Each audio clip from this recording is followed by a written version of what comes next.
நேயர்களுக்கு வணக்கம்.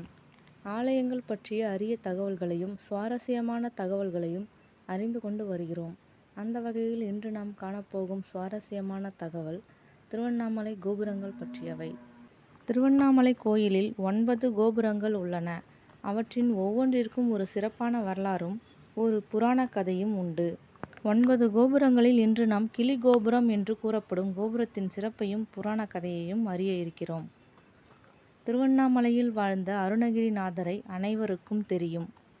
அவருடன் தொடர்புடையதுதான் இந்த கிளி கோபுரம்.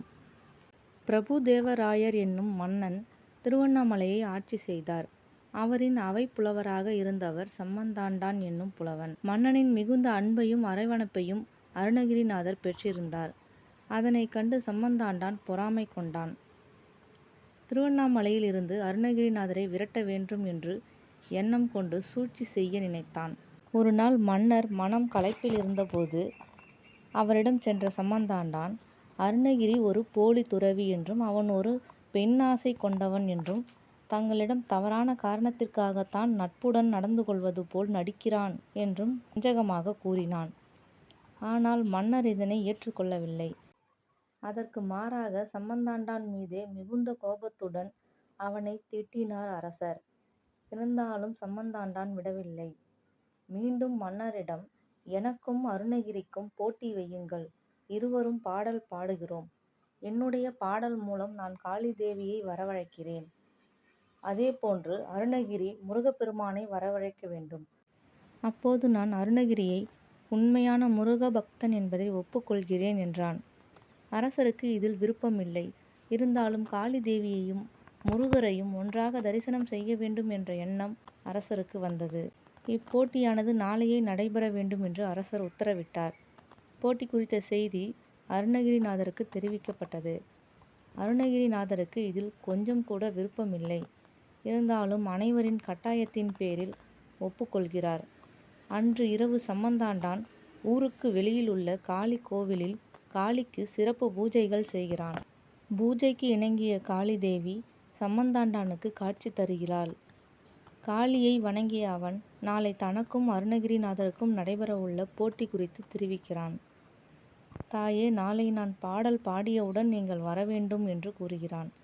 ஆனால் காளி தேவியோ, நீ என் பக்தன், உன் பக்திக்கு இணங்கி உனக்கு நான் காட்சி தருகிறேன், அவ்வளவுதானே தவிர எனக்கு ஆணையிட நீ என் எஜமானி அல்ல என்று கோபத்துடன் கூறிவிட்டாள் காளிதேவி. இருந்தாலும் சம்பந்தாண்டான் விடவில்லை. சரி தாயே, தாங்கள் வரவில்லை என்றாலும் பரவாயில்லை. ஆனால் அருணகிரிநாதர் பாடும்போது தங்கள் மைந்தன் முருகனை இங்கு வரவிடாமல் தடுக்க வேண்டும். தங்களுக்காக பூஜை செய்த எனக்கு தாங்கள் இந்த உதவியாது செய்யக்கூடாதா என்று கூறி அழுது புலம்புகிறான். காளிதேவி அதற்கு சம்மதிக்கிறாள். மறுநாள் இருவருக்கும் போட்டி நடைபெறுகிறது. அரசர் முதலில் பாடல் பாட சம்பந்தாண்டானை அழைத்தார். ஆனால் சம்பந்தாண்டானோ, முதலில் அருணகிரி பாடட்டும், முருகனை வரவழைக்கட்டும், பிறகு நான் பாடுகிறேன் என்றான். இதனை அறிந்ததும் அருணகிரிநாதர் மயில்வாகனனின் மயில் மீது விருத்தம் பாடத் தொடங்கினார். உடனே மயில் மீது ஏறி அருணகிரியாரை காப்பாற்ற வந்தார் முருகன். ஆடும் மயில் மீது தானும் ஆடிக்கொண்டே எழுந்தருளி மன்னருக்கும் அருணகிரிநாதருக்கும் ஒரு தூணில் காட்சி தந்தார். போட்டியில் தோற்ற காரணத்தால் அவமானத்தில் மன்னர் முகத்திலும் அருணகிரிநாதர் முகத்திலும் விழிக்காமல் சில காலம் தலைமறைவாக இருந்தான் சம்பந்தாண்டான். ஆனால் அருணகிரியார் மீது இருந்த பொறாமையும் கோபமும் அவனுக்கு மாறவில்லை. பழிவாங்க மீண்டும் மீண்டும் தக்க சமயம் எதிர்பார்த்து கொண்டிருந்தான். திடீரென ஒரு நாள் மன்னருக்கு கண் பார்வை குறைபாடு ஏற்பட்டது. மன்னர் மீது மிகுந்த அக்கறை உள்ளவன் போல் மன்னரிடம் நெருங்கினான். கண் பார்வை குறைபாடை நீக்க அரிய மருந்து உள்ளது என்றும், அது அந்த பாரிஜாத மலர்தான் என்றும், அது தேவலோகத்தில் உள்ளது என்றும் கூறினான். சம்பந்தாண்டானுக்கு வேண்டிய சிலர் அவன் கூறியது உண்மைதான் என்றனர். பார்வை கிடைக்க வேண்டும் என்ற எண்ணத்தில் மன்னரும் அவன் கூறியதை நம்பினார். மலரை எப்படியாவது கொண்டு வர வேண்டும் என்று வேண்டினார். ஆனால் சம்பந்தாண்டானோ, அதனை யாரும் எடுக்க முடியாது. தேவலோகத்தில் உள்ள அந்த மலரை முருகனை வரவழைத்து காட்டிய அருணகிரிநாதரே எடுத்து வர முடியும் என்றான். மலரை எடுத்து வரும்படி அருணகிரிநாதருக்கு ஆணையிட்டார் அரசர். வஞ்சகத்தை அறிந்த அருணகிரிநாதர் தேவலோகத்திற்கு செல்வது என்றால் மானிட உருவத்தில் செல்ல இயலாது என்று மலையின் ஒரு புறத்தில் தன் உடலை கிடத்திவிட்டு இறந்த கிளியின் உடலில் தன் உயிரை புகுத்தி கூடுவிட்டு கூடு பாய்ந்து கிளியாக தேவலோகம் பறந்து சென்றார். மலைப்பகுதியில் அருணகிரிநாதரின் உடல் கிடப்பதை உளவாளிகள் மூலம் சம்பந்தாண்டான் அறிந்து கொண்டான். பாரிஜாத மலரை எடுத்து வர முடியாத காரணத்தால் அருணகிரிநாதர் தற்கொலை செய்து கொண்டார் என்று ஊர் முழுவதும் வதந்திகளை பரப்பினான். மன்னரும் இதை கேள்விப்பட்டு மிகுந்த வருத்தமடைந்தார்.